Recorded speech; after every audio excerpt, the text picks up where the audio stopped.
Yang dihormati lagi dikasihi pensyarah kami bagi subjek kenegaraan Malaysia Kod Khusus SADN 1033, Encik Ali Hafizal bin Muhammad Rawi, rakan-rakan seperjuangan dan semua yang menonton perbentangan saya pada kali ini.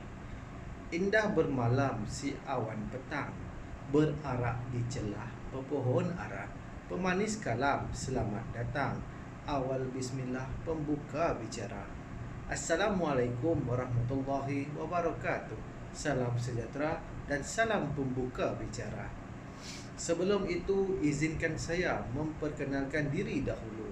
Saya Muhammad Khairi bin Muhammad Zain, nombor matrik 276598, pelajar daripada Pendidikan Jarak Jauh Universiti Utara Malaysia bagi jurusan Ijazah Sarjana Muda Pentadbiran Awam dengan kepujian. Pada hari ini, saya akan membentangkan tajuk tugasan saya, iaitu pembentukan negara bangsa mengikut perspektif Malaysia. Pembinaan negara bangsa merupakan matlamat utama sesebuah negara dan boleh dianggap sebagai kemuncak kejayaan bagi sesebuah negara, pentadbiran serta penduduknya sendiri. Ini boleh kita rujuk kepada negara kita, iaitu negara Malaysia. Proses awal pembinaan negara bangsa lebih tertumpu kepada keperluan politik. Usaha-usaha secara intensif bagi mencapai matlamat mula dilaksanakan selepas peristiwa pada 13 Mei 1969, khususnya menerusi Rancangan Dasar Ekonomi Baru atau kita boleh sebut sebagai DEB. Matlamat yang lebih jelas hanya muncul ekoran pengenalan wawasan 2020 oleh Tun Dr. Mahathir Mohamad pada tahun 1991.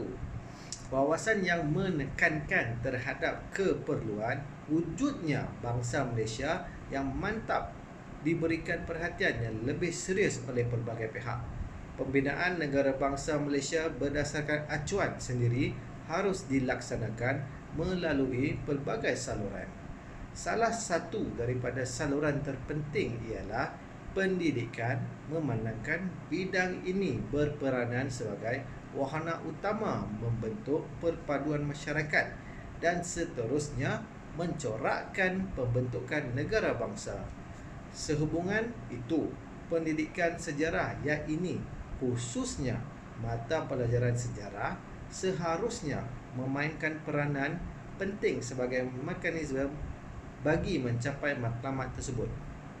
Memang tidak dapat dinafikan lagi, sejarah ibarat guru kepada seluruh manusia untuk memahami, mempelajari dan seterusnya mengambil iktibar daripada kejadian masa lampau.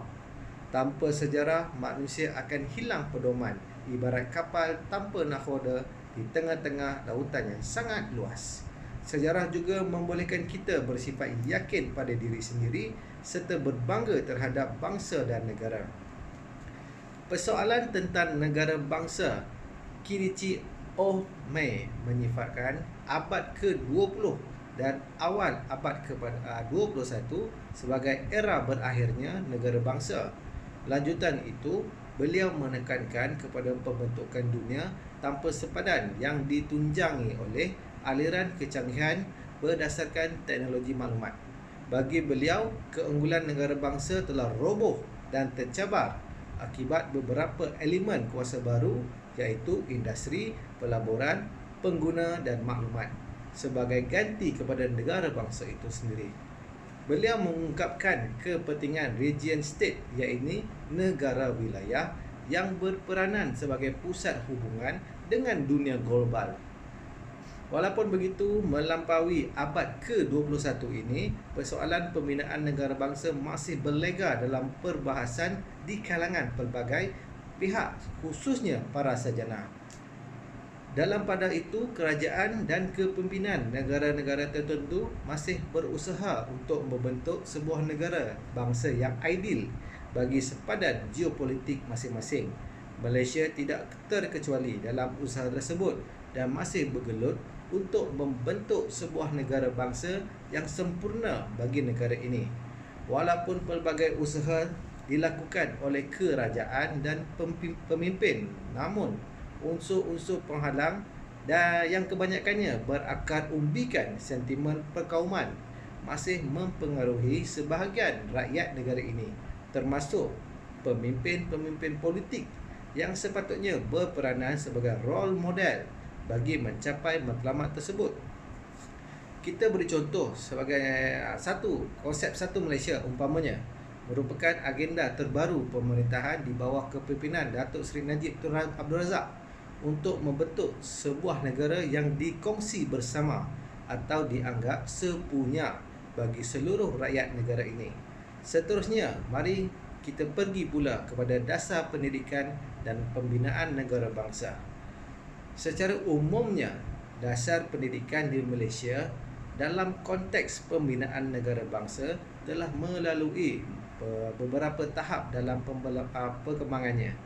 Pembentukan Kabinet Persekutuan Tanah Melayu yang pertama merupakan tahap awal kepada terbentuknya dasar pendidikan di negara ini. Kerajaan yang dibentuk selepas pilihan raya pada tahun 1955. Mari kita lihat dalam pilihan raya tersebut, Perikatan bersama UMNO, MCA, MIC memenangi 51 daripada 52 kerusi yang dipertandingkan. Kabinet pertama dibentuk memperlihatkan Tun Abdul Razak Hussein dilantik sebagai Menteri Pelajaran yang pertama kerajaan yang dibentuk selepas pilihan raya 1955. Kerajaan mula menjadikan pendidikan sebagai saluran penting untuk membina semangat kewarganegaraan, perpaduan akibat kepelbagaian kaum di Tanah Melayu.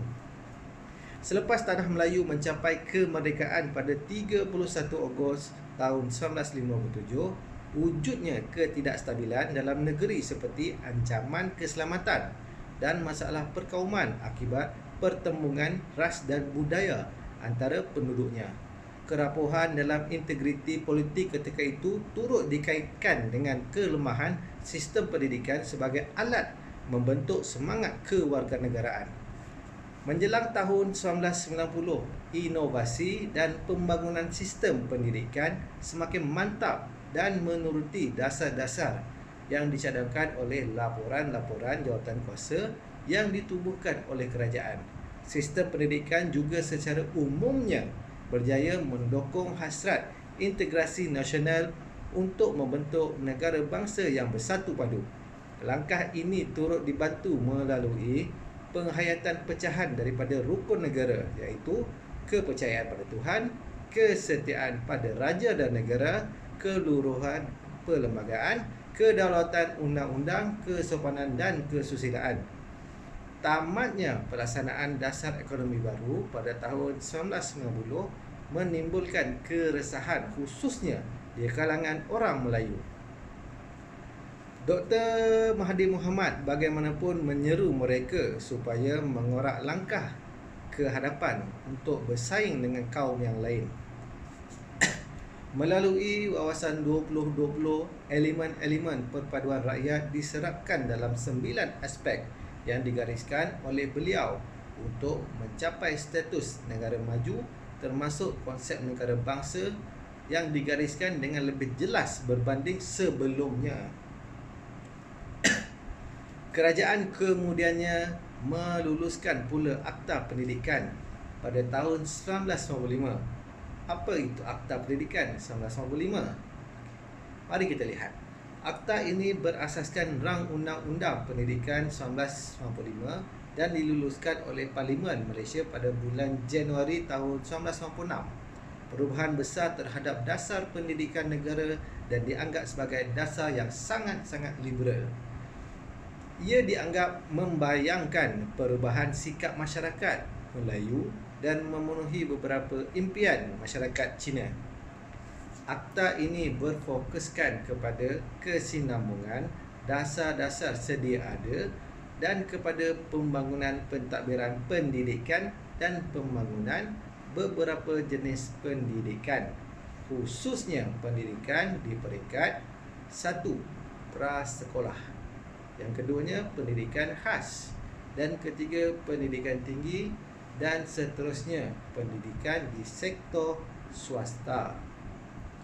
Melalui Akta Pendidikan pada tahun 1995 terdapat 7 perakuan utama yang digariskan oleh kerajaan, khususnya menjadikan ilmu sebagai penentu utama arah tujuan negara dan penyelamat bangsa.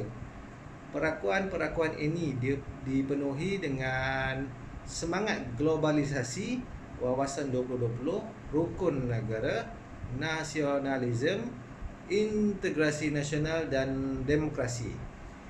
Akibat perakuan-perakuan inilah dapat dilihat tentang kepentingan saluran pendidikan kepada kerajaan dalam usaha membentuk negara bangsa di Malaysia.